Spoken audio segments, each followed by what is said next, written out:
Ruby अपने कमरे से बाहर आकर देखती है कि चार लड़कों ने टीना को पकड़ रखा है। उनमें से एक के हाथ में चाकू है। रूबी को लगता है कि वो टीना को मारने वाले हैं। बेसन 80 के ज्यादातर स्टूडेंट को टीना ही किडनैप करके लाई थी और उन सभी स्टूडेंट्स की नज़र में टीना ही उनकी गुनहगार थी।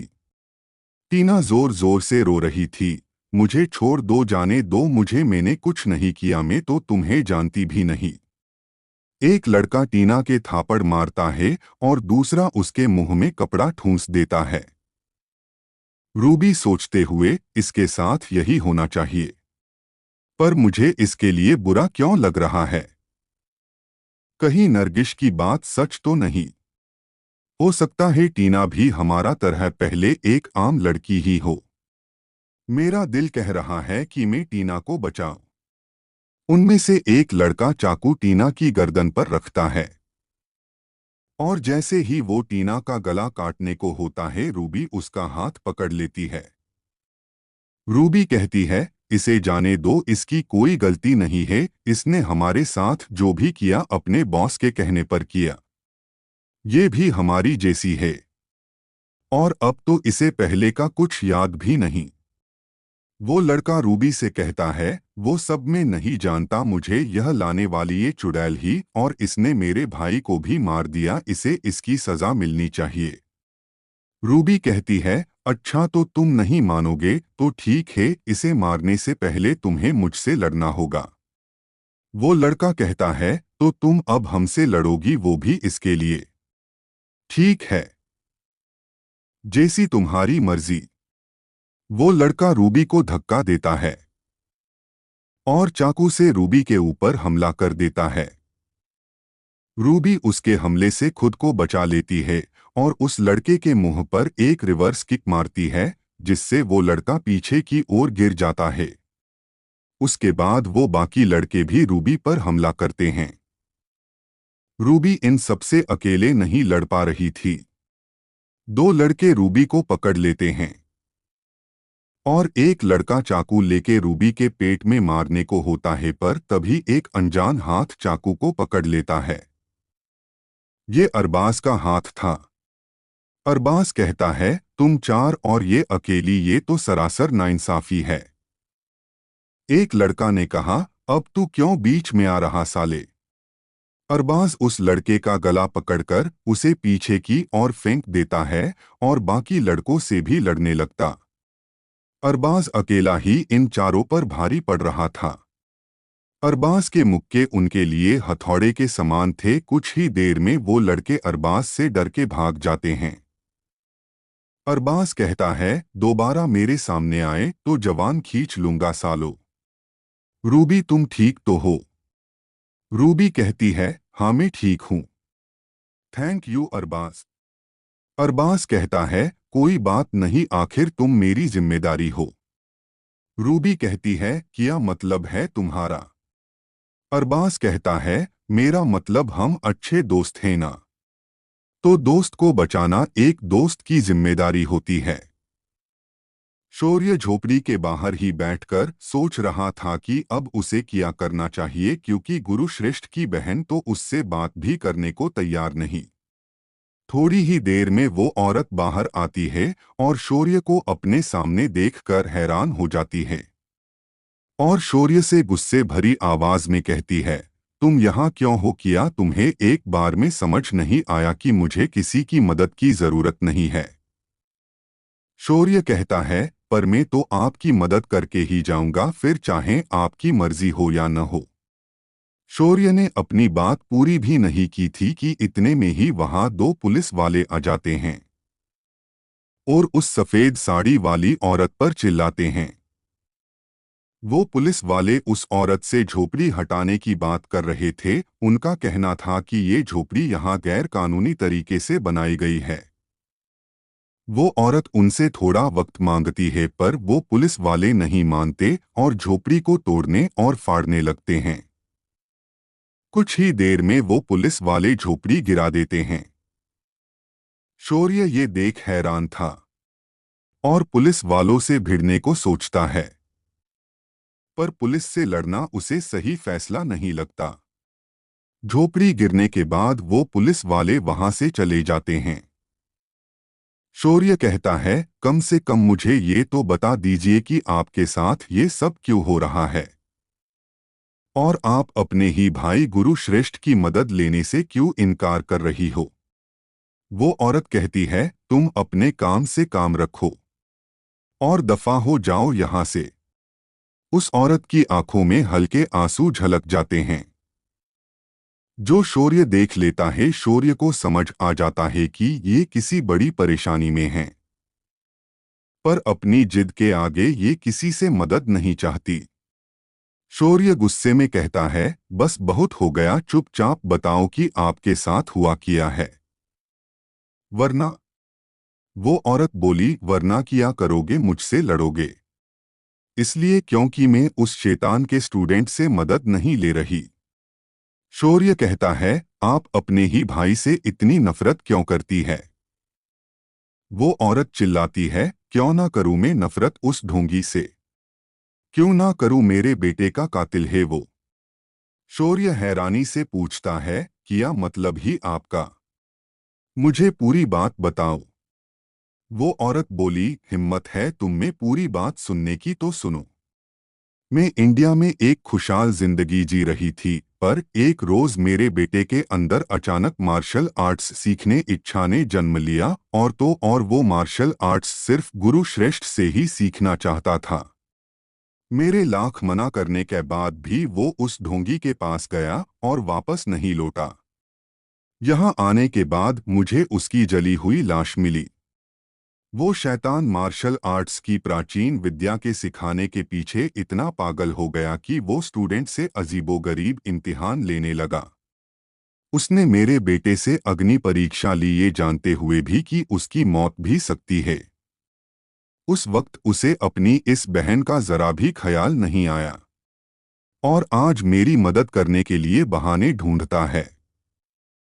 हर रोज मुंह उठाकर चला आता है अपने किए की माफी मांगने।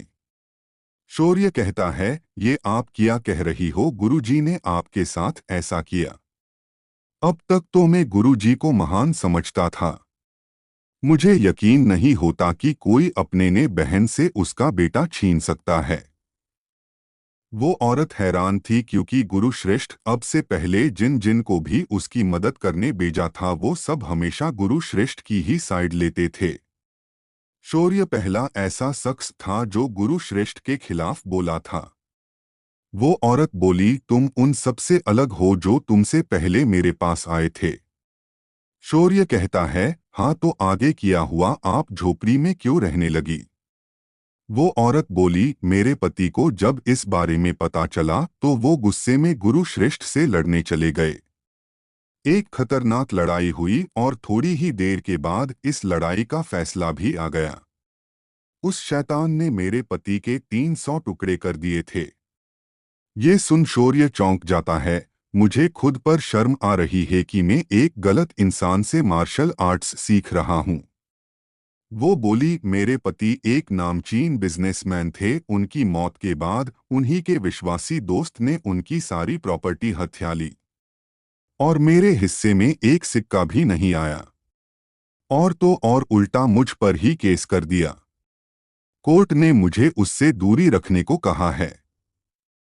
इतना कहकर वो औरत भावुक हो जाती है। शौर्य हैरान और परेशान था, उसे यकीन नहीं हो रहा था कि इतनी मुसीबतों के बाद भी उनका खुद पर काबू है। शौर्य कहता है, क्या आपको गुस्सा नहीं आता क्योंकि आपकी बातें सुन मेरा तो खून खोल रहा है। वो औरत बोली, क्योंकि एकेडमी में हमें सबसे पहले अपना गुस्सा काबू करना सिखाया जाता है। किसी भी परिस्थिति में हम जैसे योद्धा अपना होश नहीं खोते। शौर्य आश्चर्य से पूछता है, हम जैसे योद्धा से क्या मतलब है आपका। वो औरत बोली, किया उस ढोंगी में तुम्हें अपने और हमारे परिवार के बारे में कुछ नहीं बताया। शौर्य नमे सिर हिलाता है। हमारा परिवार पीढ़ी दर पीढ़ी हमारे मार्शल आर्ट्स तकनीक को संभाल के रखता है। हमारे पास जो मार्शल आर्ट्स तकनीक है वो दुनिया में किसी के भी पास नहीं है। जीव युद्ध के तीनों भाग सीखने के बाद हमें रैंक दी जाती है। तुम्हारा वो ढोंगी गुरून 2 पर है और मैं 3 पर और 1 पर जेडो है। शौर्य कहता है, ये जेडो कौन है? किया वो भी आपका भाई है। और किया जीवयुद्ध के 3 भाग है। उनमें से एक मेरे पास है और बाकी 2 किसके पास है? वो औरत बोली, मैं जेडो के बारे में मैं ज्यादा नहीं जानती। वो हमारे पिता के पास आया था और लाख विनती करने के बाद हमारे पिता ने उसे अपना स्टूडेंट बना लिया। जीव युद्ध का एक भाग मेरे पास है और दूसरा जेडो के पास। शौर्य कहता है, तो अब कहाँ है ये जेडो? वो औरत बोली, हमें नहीं पता। मार्शल आर्ट्स सीखने के बाद वो हमसे कभी नहीं मिला। शौर्य कहता है, एक बात और, अगर आप रैंक 3 पर है तो आप खुद अपने पति के उस धोखेबाज दोस्त को सबक क्यों नहीं सिखाती? वो औरत बोली, क्योंकि मेरी 1-2 साल की बेटी भी है और वो उसकी ही कस्टडी में है, इसलिए मैं चाह कर भी उसे कुछ नहीं कर सकती। उसने कानून को नजर में मुझे पागल साबित कर दिया है। शौर्य कहता है, पर मैं कर सकता हूं। वो औरत बोली, तुम्हें कुछ करने को जरूरत नहीं है। शौर्य कहता है, माफ करना, अब तो मैं आपकी मदद करने के लिए पहले से भी ज्यादा उत्सुक हूं। नाम किया है उसका और वो कहाँ मिलेगा? बस इतना बता दो, आपको आपकी बेटी से मिलाने को जिम्मेदारी मेरी।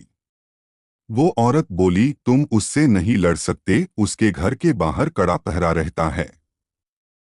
शौर्य कहता है, आप उसकी चिंता मत करो, बस मुझे उसके बारे में बता दो और आप एकेडमी में जाकर मेरा इंतजार करो।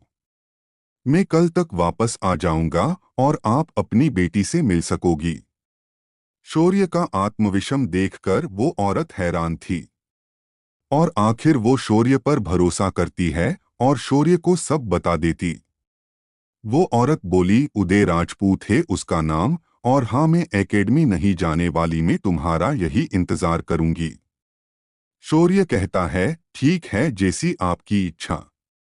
इतना कहकर शौर्य वहां से चला जाता है। शौर्य के चेहरे पर आज एक शैतानी मुस्कान थी। एक तरफ एजेंट 65 और 66 काठमांडू की पहाड़ी के ऊपर चल रहे थे। पहाड़ के ऊपर पहुंचने के बाद उन्हें अपने सामने एक पतला दुबला लड़का दिखता है जो झाड़ू लगा रहा था। ये आर्यन था। आर्यन उन्हें देख हैरान था, उनका पहनावा किसी कमांडो की तरह था। एजेंट 65 ने कहा, ये लड़के किया गुरु श्रेष्ठ यही रहते हैं। आर्यन कहता है, हाँ सही कहा आपने, पर आप कौन? एजेंट 65 ने कहा, मैं बस एक बार पूछूंगा, बताओ शौर्य कहाँ है? आर्यन कहता है, आप शौर्य को कैसे जानते हैं और आपको उससे किया काम? एजेंट 65 ने कहा, हम कौन है तुम्हें अभी पता चल जाएगा। इतना कहकर वो एजेंट आर्यन को गर्दन से पकड़कर ऊपर उठा देता है। बताओ शौर्य कहाँ है, वरना तुम बोलने लायक नहीं रहोगे। किया होगा, किया शौर्य पकड़ा जाएगा, जानने के लिए बने रहे। कहानी जारी है। दोस्तों, ये कहानी अब अपने अगले पड़ाव में जाने वाली है। अब कहानी के तार खोले जाएंगे और रोमांच दोगुना हो जाएगा। सानिया अपने कमरे से बाहर आती है। वो देखती है कि एक कमांडो जैसे दिखने वाले आदमी ने आर्यन को का गला पकड़ रखा है। एजेंट 65 ने आर्यन को गले से पकड़कर उठा रखा था। फिर वो दूसरे हाथ से चाकू निकलकर आर्यन के चेहरे पर खरोच मारने लगता है।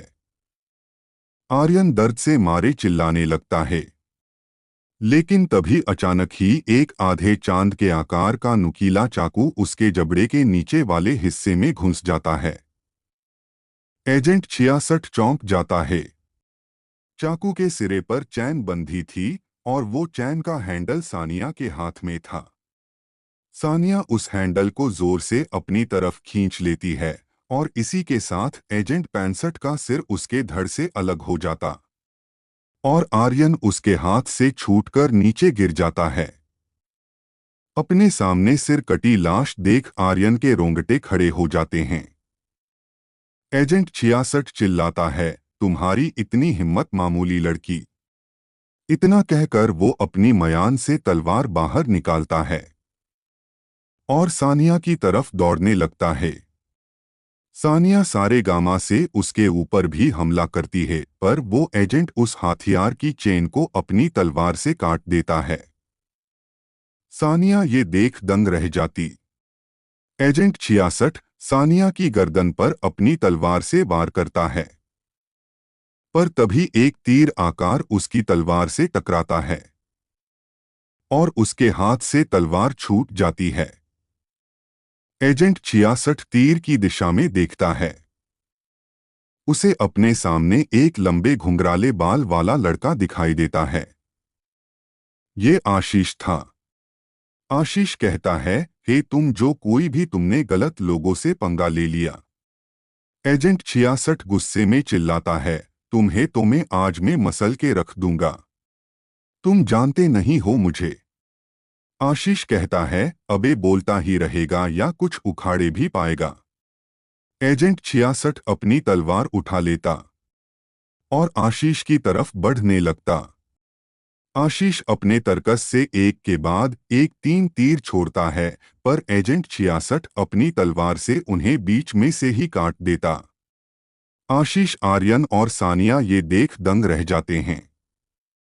आशीष लगातार तीर चलाता है, पर वो एजेंट उसके सभी तीरों को कटता हुआ उसकी तरफ ही बढ़ा चला जाता है और उसके एकदम करीब पहुंच जाता। आशीष के तीर अब खत्म हो चुके थे। वो एजेंट आशीष के ऊपर तलवार चलाता, पर आशीष बैक जंप मार के पीछे हट जाता है। वो एजेंट आशीष की गर्दन को निशान बनाता है और उसके तरफ अपनी तलवार फेंक देता है, पर एक निंजा स्टार उसकी तलवार से टकराता है और तलवार की दिशा बदल जाती है। वो स्टार सानिया ने फेंका था। एजेंट 66 कहता है, चाहे कुछ भी कर लो, पर आज तुम सब मुझसे नहीं बच सकते। आशीष कहता है, अबे लंगूर, जुबान नहीं हाथ चला, आजा दिखाता हूं तुझे असली मार्शल आर्ट किसे कहते हैं। सानिया भी भागकर आशीष के पास आकर खड़ी हो जाती है और फाइटिंग पोजीशन ले लेते हैं। एजेंट 66 भी फाइटिंग पोजीशन ले लेता है। आशिया और सानिया एक साथ इसके ऊपर मुक्का मारते हैं, पर एजेंट दोनों के मुक्के रोक लेता है और दोनों के मुंह पर एक एक मुक्का मारता है। एक ही मुक्के से आशीष और सानिया की नाक से खून आने लगता है। इसके बाद वो एजेंट एक बाद एक पंच और किक्स की बारिश कर देता है। आशीष और सानिया उसे रोक नहीं पाते और थक कर वही गिर जाते हैं। एजेंट ने कहा, निकल गया सारा मार्शल आर्ट्स, क्यों इतना ही दम था। आर्य दूर खड़ा ये सब देख रहा था। उसे कुछ समझ नहीं आया कि अब वो क्या करे। आर्यन वहां से भाग जाता है। एजेंट 66 अपनी तलवार उठा लेता है और आशीष की गर्दन पर रख देता है। एजेंट 66 आशीष की गर्दन काटने ही वाला था कि उसे एक आवाज आती है। गेलेन कहते हैं, hello my latest enemy, nice to meet you. वो पीछे मुड़कर देखता है। उसे आर्यन और व्हील चेयर पर गेलेन दिखाई देते हैं। एजेंट ने कहा, लो तो अब ये अपाहिज तुम्हें बचाएगा। आर्यन ने गेलेन की काली तलवार हाथ में पकड़ रखी थी। गेलेन उससे तलवार ले लेता है और एजेंट को हाथ से इशारा करके लड़ने को कहता है। वो एजेंट गुस्से में गेलेन की तरफ तलवार लेकर दौड़ता है और अपनी गेलेन के सिर पर मारने को होता है, पर गेलेन अपनी तलवार घुमाता है और उस एजेंट की तलवार को बीच से काट देता है। एजेंट ये देख चौंक जाता है। एजेंट घबराकर कहता है, नहीं ये नहीं हो सकता, कौन हो तुम। गेलेन कहता है, तुम्हारा बाप। इतना बोलकर गेलेन अपनी तलवार घुमाता है और सीधा उसके सीने में घुसा देता है। गेलेन का हमला इतना तेज था कि आर्यन उसे देख ही नहीं पाता। आर्यन हैरान था, गेलेन तो कमाल का योद्धा है, इसका वार तो हवा से भी तेज है। एजेंट के सीने से खून बहने लगता है और वो जमीन पर गिर जाता है। उसको बेहद दर्द होता पर उसके मुंह से एक चीख नहीं निकलती। आर्यन कहता है किया इसे दर्द महसूस नहीं हो रहा, ये तो ऐसे कर रहा है जैसे इसे कुछ फर्क ही नहीं पड़ता। अब दर्द हो रहा है तो चिल्लाना ना, यह किससे शर्मा रहा है। वो एजेंट देखते ही देखते बेहोश हो जाता। गेलेन कहता है आर्यन इसे ले जाकर ठंडे पानी के कुंड में डालाओ। हमें इसे जिंदा रखना होगा ताकि हमें पता चल सके कि ये किसके कहने पर यहाँ आया है। आर्यन कहता है हाँ ठीक है, मैं ले जाता हूँ इसे। आर्यन उसे उठाने लगता है। आशीष और सानिया भी आकर उसकी मदद करते हैं। थोड़ी ही देर में गुरु श्रेष्ठ भी यहाँ आ जाते हैं। एकेडमी में सिर कटी हुई लाश देख गुरु श्रेष्ठ हैरान थे। शौर्य एक बड़ी हवेली के बाहर खड़ा सोच रहा था कि कैसे पता चले कि गुरु श्रेष्ठ की बहन का दुश्मन और उनकी बेटी कहाँ है। शौर्य पानी के पाइप के सहारे हवेली की छत पर चढ़ जाता है। हवेली की छत पर उसे एक सफेद सुपारी सूट में एक आदमी दिखाई देता है जो एक 2 साल की बच्ची को जबरदस्ती खाना खिला रहा था। शौर्य को यकीन हो जाता है कि ये बच्ची जरूर गुरु श्रेष्ठ की बहन की है। शौर्य कहता है किया तुम ही हो उदय राजपूत। उदय राजपूत अपनी मूंछों को ताव देते हुए हम ही हैं उदय राजपूत, पर छोड़े तू कौन है और म्हारे घर के भीतर कैसे आ गया। शौर्य कहता है ये तुम्हारी बेटी नहीं है, मैं इसी को ले जाने आया हूं। उदय राजपूत कहता है बावला होरा से के तने पता है तू क्या कह रहा, तुझे जरूर उस बाजारू औरत ने भेजा होगा। शौर्य कहता है तुम उदय राजपूत हो और ये तुम्हारी बेटी नहीं है, बस यही पता करना था, मैं अब चलता हूं। शौर्य उस लड़की को अपनी गोद में उठा लेता है। जैसे ही उदय राजपूत उसे रोकने की कोशिश करता है, शौर्य उनकी गर्दन पर मुक्का मार देता है जिससे उनकी आवाज भी नहीं निकल पाती और उनका दम घुटने को लगता और वो छत पर ही गिर जाते हैं। शौर्य उस बच्ची को लेकर हवेली से बाहर आ जाता है। बाहर आते ही शौर्य के सामने 10 सिक्योरिटी गार्ड हाथ में गन लिए आ जाते हैं। शौर्य सोच रहा था कि अब वो क्या करे कि तभी उसे एक युक्ति सूझती है। शौर्य घबराकर कहता है मालिक उदय राजपूत की जान खतरे में है, ऊपर कोई बंदूक लेकर उन्हें मारने आया है, मैं उसी से इस बच्ची को बचाकर ले जा रहा हूं। एक गार्ड ने कहा तुमने हमें बेवकूफ समझा है किया, सराफत से बच्ची को छोड़ दो वरना हम तुम्हें गोलियों से भून देंगे। शौर्य कहता है शिद्दत सोचा था काम आसान होगा पर किया हो आगे किया। शौर्य इस बच्ची को लेकर भाग सकेगा, जानने के लिए पढ़ते रहे। शौर्य कहता है ये बाइक किसकी है जिस पर तुम बैठ गए हो। आशीष कहता है ये गेलेन की बाइक है, इसी की वजह से तो मैं यहाँ जल्दी पहुँच गया। चलो अब बाइक पर बैठो, एकेडमी में सब हमारा इंतजार कर रहे होंगे। शौर्य आशीष के पीछे बैठ जाता है। आशीष तेज रफ्तार से बाइक चला रहा था। 1 घंटे के अंदर ही आशीष पहाड़ के पास पहुंचकर बाइक वहीं खड़ी कर देता है। शौर्य कहता है भाई 4 घंटे का सफर तूने 1 घंटे में पूरा कर दिया, ऐसी भी किया बात है। जो 100 की स्पीड से बाइक चला रहा था। आशीष कहता है पहले ऊपर तो चलो फिर बताता हूं। आशीष और शौर्य पहाड़ के ऊपर पहुंच जाते हैं।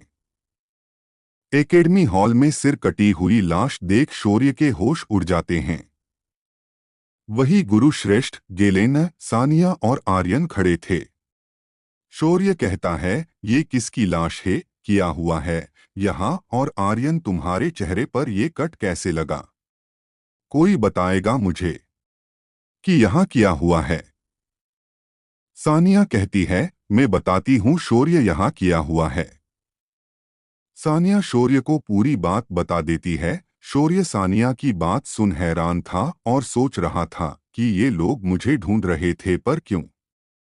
शौर्य कहता है, आर्यन तो इसलिए तुम मेरे मैसेज करने पर नहीं आए और तुम्हारी जगह आशीष आया। गुरु श्रेष्ठ कहते हैं, शौर्य मैंने तुम्हें कुछ काम सौंपा था, किया हुआ उसका। शौर्य गुरु श्रेष्ठ को अपनी और इंदुमती के बीच हुई सारी बात बता देता है, पर वो ये नहीं बताता कि उसने उदय राजपूत के साथ क्या किया।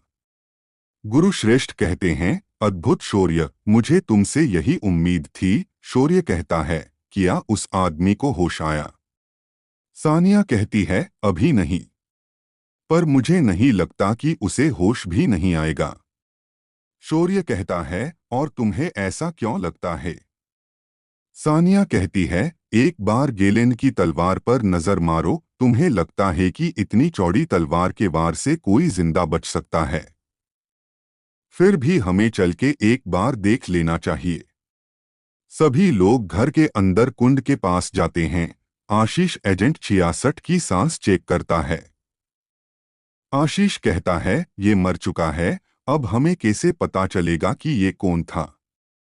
गुरु श्रेष्ठ कहते हैं, आशीष उसकी चेस्ट पर देखो, किया कोई निशान या टैटू है?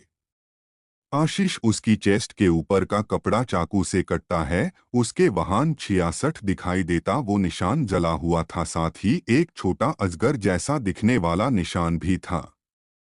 सभी लोग सोच में पड़ जाते हैं को आखिर इसका क्या मतलब है। उसके बाद वो लोग एकेडमी हॉल में पड़ी लाश के पास जाते हैं और उसकी चेस्ट भी देखते हैं। वहां 65 छपा हुआ दिखता। आशीष कहता है, ये गुदा हुआ नहीं है, साफ पता चल रहा है कि ये निशान चमड़ी को जलाकर बनाए गए हैं। पर अब भी हमें पता नहीं चला को ये कौन लोग हैं। गुरु श्रेष्ठ कहते हैं, रात बहुत हो गई है, सब लोग अपने अपने कमरे में जाकर सो जाओ। सभी लोग अपने कमरे में चले जाते हैं, बस गेलेन के छोड़ के।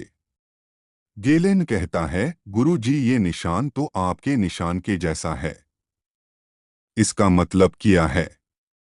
गुरु श्रेष्ठ कहते हैं, ये निशान हमारी खानदानी मोहर है गेलेन। रैंक के अनुसार ही हमारी चेस्ट पर ये छाप दिया जाता है। गुरु श्रेष्ठ अपना कुर्ता सीने के पास से हटाते हैं। वहां 02 का जला हुआ निशान था, पर उसके अलावा और कुछ नहीं। गेलेन कहता है, ये अजगर के निशान का क्या मतलब है? ऐसा निशान कौन बना सकता है? गुरु श्रेष्ठ कहते हैं, शायद मुझे पता चल चुका इस निशान का क्या मतलब है और इन दोनों को किसने यहां भेजा था। गुरु श्रेष्ठ उस लाश के पास जाते हैं और उसके कपड़ों की अच्छे से तलाशी लेते हैं। उन्हें उसकी जेब में एक मेटल का कार्ड मिलता है जिस पर Z बना हुआ था। ये देख गुरु श्रेष्ठ गुस्से में आकर कहते हैं, तो ये तुम ही हो जेडो? गेलेन कहता है, किया हुआ गुरु जी, आप गुस्से में क्यों हैं? गुरु श्रेष्ठ कहते हैं, इनकी लाशों को ठिकाने लगाना होगा, तुम सोने जाओ, कल सुबह सबको लेकर लाइब्रेरी में आ जाना। गेलेन अपने कमरे में जाते हुए, ये गुरुजी को क्या हो गया अचानक? रात 4 बजे एकेडमी की छत पर चांदनी रात में खूबसूरत लड़की वायलिन बजा रही थी। शौर्य अपने कमरे में आर्यन के साथ ही सो रहा था कि अचानक एक आवाज उसकी आंख खुल जाती है। शौर्य सोच रहा था कि इतनी रात में ये म्यूजिक कौन सुन रहा है। पहले तो शौर्य को ये म्यूजिक इरिटेट करता है। आप जब शौर्य ध्यान लगाकर सुनता है तो ये म्यूजिक उसे बेहद ही मधुर लगता है। शौर्य कहता है, कितना शानदार म्यूजिक है। आर्यन, उठ और सुन इस खूबसूरत म्यूजिक को। उठ उठ भाई, ये तो सुन ही नहीं रहा। खैर ये म्यूजिक आ कहाँ से रहा है? हाँ, ये वायलिन है, कोई वायलिन बजा रहा। वायलिन का म्यूजिक शांत और दिल को छू लेने वाला था। उसे सुन शौर्य उसकी तरफ आकर्षित होता है। शौर्य अपने कमरे से बाहर निकलता है। घर के बाहर आने के बाद शौर्य की नजर छत पर जाती है जहां एक काला साया वायलिन बजा रहा था। शौर्य, ये साया तो किसी लड़की का है, पर यह है कौन जो भी ये वायलिन बहुत अच्छा बजाती है? इससे तो मिलना पड़ेगा। शौर्य एकेडमी की छत पर जाता है। उस लड़की के करीब जाकर शौर्य को पता चलता है कि ये कोई और नहीं सानिया है। शौर्य बिना आवाज किए सानिया के पास जाकर बैठ जाता है। सानिया वायलिन बजाने में इतना खोई हुई थी कि वो शौर्य को देखती ही नहीं है। काफी देर हो जाने के बाद सानिया वायलिन बजाना बंद कर देती है। शौर्य जो कि वायलिन के धुन में खोया हुआ था। शौर्य कहता है, क्या हुआ सानिया, तुमने वायलिन बजाना बंद क्यों कर दिया? सानिया शौर्य को देख चौंक जाती है। सानिया कहती है, शौर्य तुम यहाँ कब आए, किया तुम्हें भी नींद नहीं आ रही? शौर्य कहता है, नहीं ऐसा नहीं है, वायलिन की धुन सुनकर मेरी आंख खुल गई थी तो मैं यहाँ चला आया। सानिया कहती है, ओ आई एम सॉरी शौर्य, मेरी वजह से तुम्हारी नींद खराब हुई। शौर्य कहता है, ऐसा नहीं बल्कि मुझे तो काफी बेहतर महसूस हो रहा है, तुम बहुत अच्छा वायलिन बजाती हो। रात के अंधेरे में चांद की रोशनी से सानिया के चेहरा भी चांद की तरह चमक रहा था और वो बेहद ही खूबसूरत नजर आ रही थी। शौर्य बिना पलके झपकाए बस सानिया को ही देख रहा था। सानिया कहती है, क्या हुआ, तुम ऐसे क्यों देख रहे हो? शौर्य कहता है, अगर तुम्हें ऐतराज न हो तो मैं कुछ कहना चाहता हूँ। सानिया कहती है, हाँ कहो ना, क्या कहना चाहते हो? शौर्य कहता है, आज तुम इस चांदनी रात में चांद से भी ज्यादा खूबसूरत लग रही हो। दिल कह रहा है कि बस तुम्हें ऐसे ही देखता रहूं। सानिया हिचकिचाते हुए, क्या कहा तुमने? शौर्य अपनी बात बदलते हुए कहता है, मेरा मतलब आज मौसम काफी अच्छा है न? शौर्य सोच रहा था कि ये उसने सानिया से किया कह दिया, सानिया उसके बारे में न जाने क्या सोच रही होगी। सच तो ये था, शौर्य के मुंह से अपनी तारीफ सुन सानिया भी बेहद खुश थी, पर वो शौर्य को इसका जरा भी एहसास नहीं होने देती। सानिया कहती है, शौर्य सुनो, मैं एक बात पूछना चाहती हूँ। शौर्य कहता है, हाँ बेझिझक पूछो, मैं सुन रहा हूँ। सानिया कहती है, अगर मैं तुमसे कहूँ कि मैं तुम्हें लाइक करती हूँ तो तुम्हारा क्या जवाब होगा? शौर्य सानिया की बात सुन गहरी सोच में डूब जाता है। ये सानिया ने क्या कह दिया? क्या सानिया मुझे पसंद करने लगी है? वैसे सानिया एक अच्छी लड़की है, हमेशा दूसरों को मदद करती और मेरा कितना ख्याल भी रखती है। पर अब मैं क्या कहूँ? कह देता हूँ मेरा जवाब हाँ होगा। नहीं, ये मैं क्या करने जा रहा था, मैं ऐसा कैसे कर सकता हूँ? मैं तो रूबी से प्यार करता हूँ, मैं उसे धोखा नहीं दे सकता। ये मुझे क्या हो गया? मेरे अंदर ऐसा ख्याल भी कैसे आ सकता है? सानिया कहती है, तुम इतना क्यों सोच रहे हो? मैं तो बस यूं ही पूछ रही थी, डोंट ही माइंड। सानिया मुस्कुरा देती है। शौर्य को गहरी सोच में देख सानिया खुद से कहती है, ये मैंने क्या कह दिया? मुझे ऐसा नहीं कहना चाहिए था। पर शौर्य इतना क्यों सोच रहा था? क्या शौर्य के अंदर भी मेरे लिए फीलिंग्स है? शौर्य कहता है, तुमने कभी बताया नहीं कि तुम इतना अच्छा वायलिन बजाती हो। सानिया कहती है, इसमें बताना कैसा, और मैं इतना भी अच्छा नहीं बजाती। शौर्य कहता है, मैं सच कह रहा, तुम बहुत अच्छा वायलिन बजाती हो। वायलिन की धुन मेरे दिल को सुकून दे रही थी, इसलिए ही तो मैं यहाँ खींचा आया। दोनों यूं ही बातें कर रहे थे कि उन्हें एक आवाज आती है। सानी कहती है, शौर्य नीचे देखो, गेलेन खड़ा है, वो हमें बुला रहा।